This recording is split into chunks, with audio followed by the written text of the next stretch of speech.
The iPhone Air is Apple's boldest design refresh in years. It is almost impossibly thin at 5.64mm, yet still sturdy thanks to the use of titanium and ceramic shield. It is 6.5-inch ProMotion display and iOS 26's liquid glass makeover feel purpose-built for this form factor even after a week of use. This still feels like Apple's most exciting design refresh in years.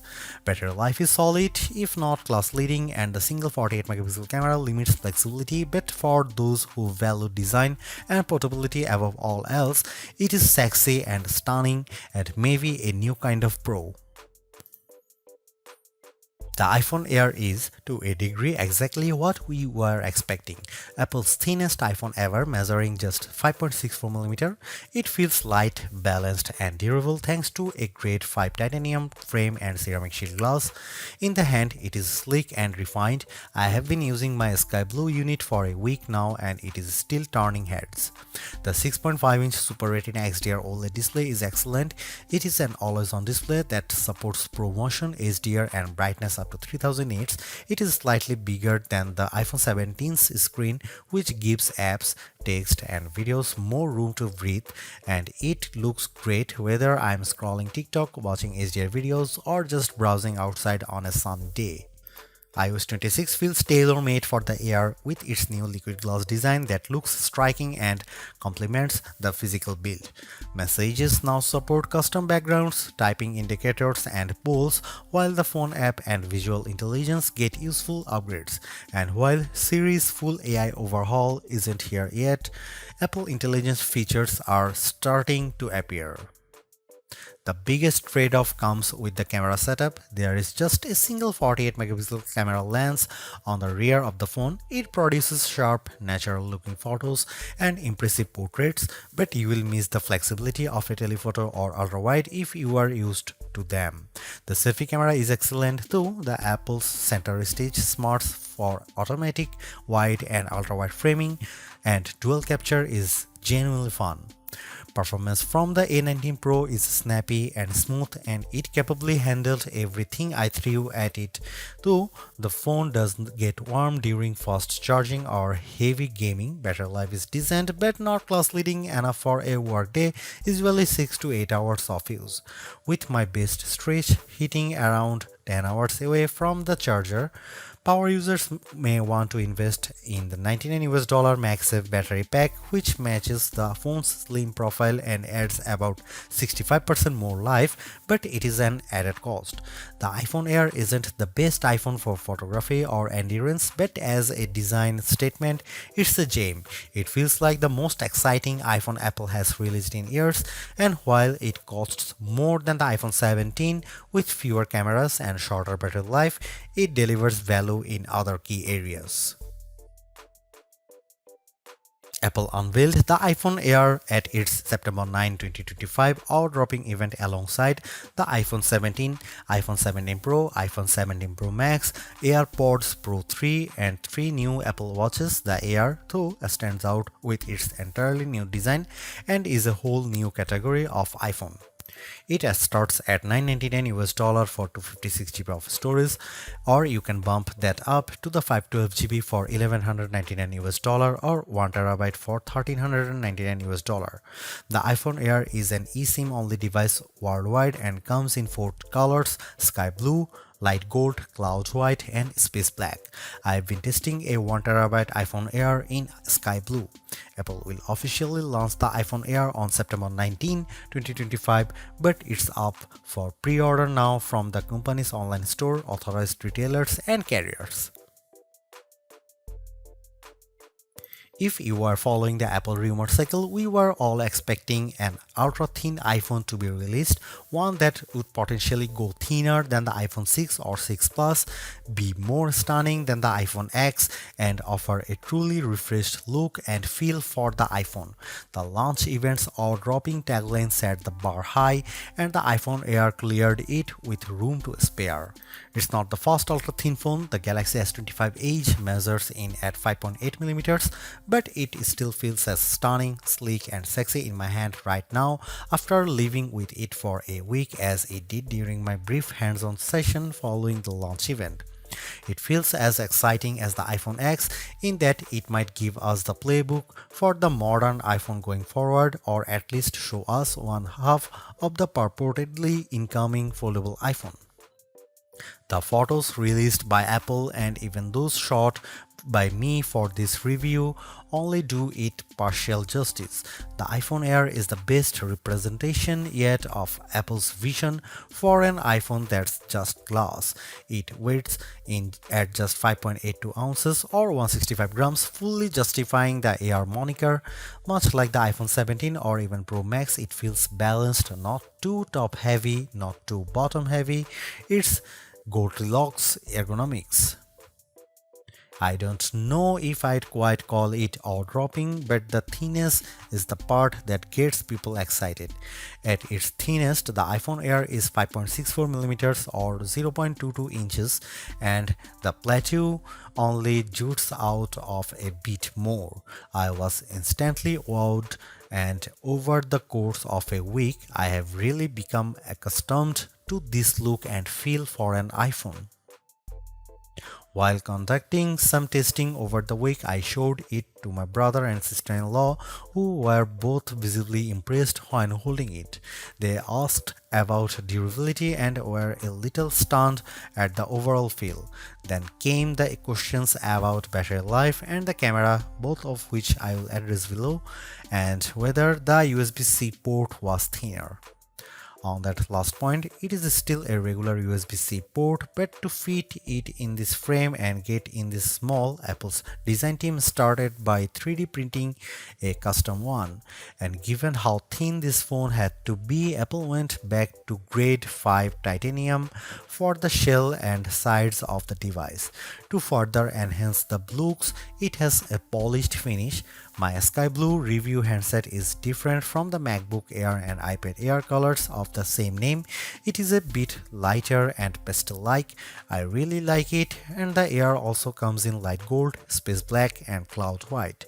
While the innermost layer of the iPhone Air sandwich is made of that strong titanium, which can bend slightly under pressure but is designed to spring back, it's topped and bottomed with glass and glass ceramic, specifically Ceramic Shield 2 on the front and the Ceramic Shield on the back.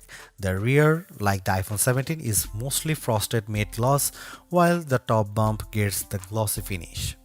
Apple says the Air is 3 times more scratch resistant on the front, so I've still been careful sliding this in and out of my front or rear jeans pockets, and the back is 4 times more crack resistant. It also has the same IP68 rating for resistance to dust and water as the iPhone 17, 17 Pro and 17 Pro Max. It survived a light drizzle shortly after I unboxed it in Apple Park. The weather's been wet in my home state of Jersey, and the Air has shown no issues on being used in rain or surviving a dunk test. Even given the extreme thinness here, you still get the usual buttons you would expect on an iPhone. Camera control has been redesigned to live on the right hand side, and it's slightly thinner but about the same length as on other iPhones. The power or sleep button sits slightly higher on this side, with the action button, volume up and volume down on the left. The main mono speaker lives at the top of some microphones, and there are 2 other microphones either side of the USB-C port on the bottom. This design does, as mentioned, only leave room for a single camera and likely a smaller battery inside, but Apple has also dropped the SIM card slot worldwide and opted for eSIM to save some space. The iPhone Air is stunning, attracts a lot of admiring glances, and feels like biggest refresh in iPhone design we have seen in a while. Yes, it's the same key parts, just compressed, but in use it feels like the perfect showcase for iOS 26. If you are after Apple's best design this year, I think it is clearly the iPhone Air. For $999 US, it would be a little mean for Apple not to include promotion or always-on functionality here, and the iPhone Air supports both. As a whole, the screen is basically in line with those on the iPhone 17, 17 Pro or 17 Pro Max. The front of the iPhone Air is nearly all glass except for a thin black bezel that turns into the sloped polished side. It's a 6.5-inch Super Retina XDR OLED display with a resolution of 2376 by 1260, which works out to 460 pixels per inch. It tops out at 3000 nits of brightness when needed, supports the white color P3 gamut and HDR, and features an anti-reflective coating.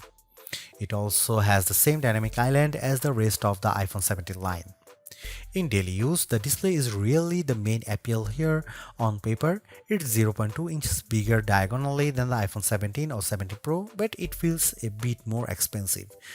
It offers more lines of text or a slightly expanded view when viewing a web page. Games or movies feel a little more like an event, and it offers a broad canvas for iOS 26.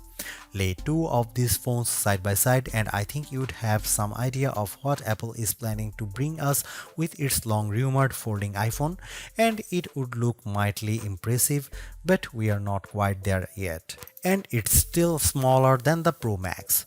Colors looked punchy and vibrant, text was inky black and crisp, and it was a great display for daily use. I found that it got bright enough to battle the bright sunshine of California, the late summer sunshine of New Jersey and New York, as well as bright artificial lighting. I liked scrolling TikTok and Instagram Reels or watching a video on it, mainly thanks to the super smooth Pro Motion display. And iOS 26 with its liquid glass makeover looks fantastic here. I have a feeling that the design team at Apple knew the Air was on the roadmap when designing the liquid glass. iOS 26 is running on the iPhone Air out of the box, and as on any iPhone, announces itself with a hello on the first boot. You will get a sense of the new translucent glass-like nature of the software pretty quickly. It's mostly visible in how notifications refract over your wallpaper or up top with whatever is behind the element. I especially like the way the bottom menu bars look like this, although legibility can be an issue at times depending on what's behind the element. You'll also notice a difference if you use light mode or dark mode. The redesign is only a portion of iOS 26 as Apple's latest OS introduces a number of new features. I am keen to put many of the new parts of messages to the test with my friends and various group chats. With the latter, you will now get typing indicators and you can set a custom background for any message group or individual. This will, I have a feeling, be an especially tough test for legibility with the liquid glass components. You also have the option to add polls in group messages, which is a fun way to decide on activities or maybe pick a restaurant. The phone app is entirely new, though you can switch back, placing your favorites up top, and below that is a combined list of outgoing and incoming calls, missed calls, and even voicemails. It can be a lot to process at first, but after months on the beta, I am more or less used to it, although I have switched back to the original setup occasionally, as the new one makes voicemails a little harder to track down. You can also use live translation during calls, which can be helpful for international travel, and I especially like the wait on hold feature. Visual intelligence, which is engaged with a long press of camera control, is a bit smarter here and now identify events to add your calendar and integrate with apps that add support with the API. However, we are still waiting on the full AI-powered Siri, and many of the new Apple Intelligence features aren't front and center here. This is where the compromises necessitated by the iPhone Air's unfeasibly thin design begin. The iPhone Air only features a single 48 megapixel fusion camera on the back. It can shoot at 1x, a sensor crop in 2x, or a maximum digital 10x, but the quality falls off noticeably with the latter. I'll cut to the chase here. If you are after the iPhone with the best cameras or even just some variety for shooting, this is probably not it. Here are some camera samples of the new iPhone Air.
Powering the iPhone Air is Apple's A19 Pro chip, which is a step up from the iPhone 17's A19 and a slightly less powerful version of the A19 Pro in the iPhone 17 Pro and 17 Pro Max without the extra cooling technology. The A19 Pro here is a 6-core CPU with 2 performance and 4 efficiency cores, a 5-core GPU and a 16-core neural engine. It's goodly faster than the A18 Pro or A18 found in the iPhone 16 Pro Max or 16, especially with various elements of iOS 26 including specializing a wallpaper and in everyday use. Compared to the standard iPhone 17, I would say performance is about neck and neck. The A19 Pro is arguably being used here to help regulate performance temperature. I did notice the iPhone Air heating up during the first few days while it was still indexing and charging, especially from 0% to about 50% before cooling as it slowed near 80%. It also warms up when multitasking with demanding apps at times. For example, if I am on a call and launch a game like Asphalt 9, the area around the camera housing on the rear can get noticeably warm, though it cools quickly as performance regulates. The heat doesn't spread below the Apple logo, and a case like Apple's bumper or clear option helps keep it from your fingertips. Keep in mind that basically all the components do live in the plateau, including the silicone, so it makes sense that the area does heat up. When it comes to non-gaming tasks, though, the iPhone Air handles everything well and delivers strong performance while keeping cool. That was the case with my daily workflow consisting of calls, audio and FaceTime as well as mail, Gmail, Slack, Safari, Chrome, Edits, CapCut, the camera and the other apps.